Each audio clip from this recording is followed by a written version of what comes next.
Hi everyone, this is Nathan Ware with Rain Networks with part 2 of our video series on Proofpoint Essentials. Proofpoint Essentials is our hosted cloud email filtering service. In part 1 of our video series, we talked about how you can add users and import them into the system. Here in part 2, we're going to talk about how you can actually manipulate the settings with your users to improve the efficiency of their spam filtering and some of the other really great settings that you can do within the system for each user. So first of all, let's talk about user roles. There's 3 primary user roles in Proofpoint. There's an end user, there's a silent user, and there's an admin. There's a couple flavors of different admins, but for the sake of this video, we'll just cut it into 3 simple profiles: end user, silent users, and admin. So what's the difference? End user is the standard user account. Okay, when a person is an end user, they do get a login into the system. However, they don't see any of the admin options. So for example, let's take Chad. If I click on his account, I see this blue toolbar right here that shows up at the top of his user account. If Chad was to log into the Proofpoint portal, that's what he would see. He's not an admin, so he wouldn't see any of the admin options up here at the top, but he would see all of this stuff. This blue bar is what would allow Chad to manage his spam settings, um, put in a whitelist, put in a blacklist. If our email service was down, he could utilize the emergency inbox service to send and receive email. So that's the stuff that the end user can basically access with the Proofpoint end user role. Okay, some people don't want any of that. They don't want to have to manage another set of credentials. They don't want to have to manage their user account. And so for those people, we make them a silent user. Okay, so a silent user doesn't have a login to the system.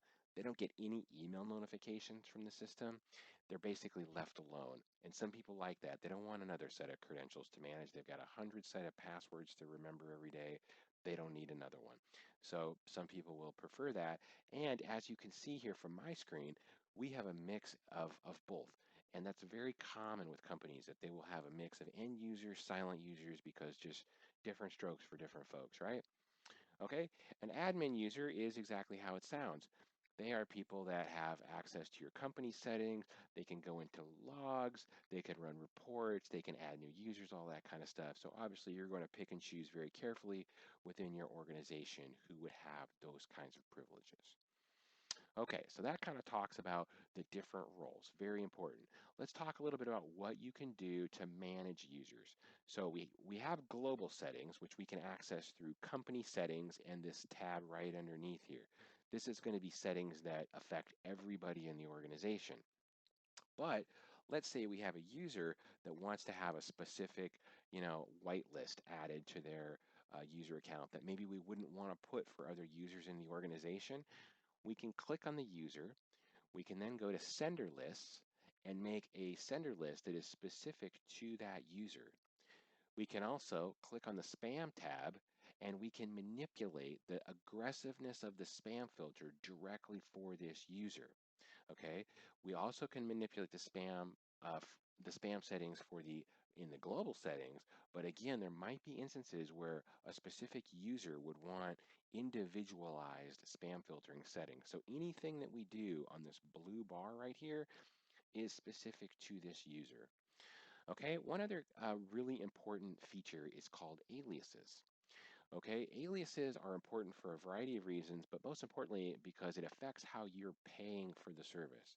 So, for example, let's say we have somebody like Chad here. His primary email address is chad@rainnetworks.com, but let's say he also received email at, sales@rainnetworks.com.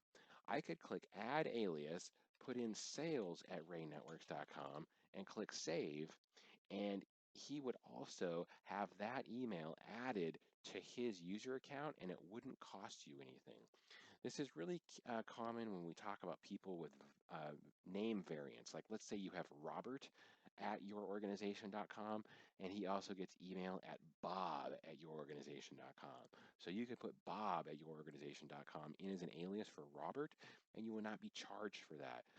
Distribution groups sometimes fall in as aliases. There's a variety of reasons why you might use aliases, but it's important to know about this because anything that you put in here as an alias, you won't be charged for, and it'll keep the quarantine all together. So if we put sales@raynetworks.com, when Chad looks at his quarantine, he's also going to see the quarantine for any alias addresses on his account.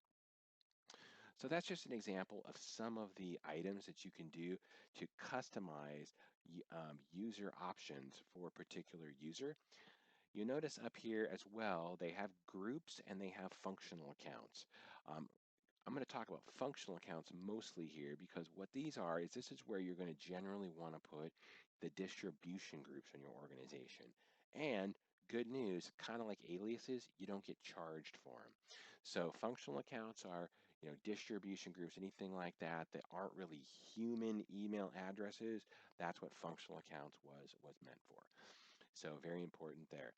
Okay, that's about it for customizing users.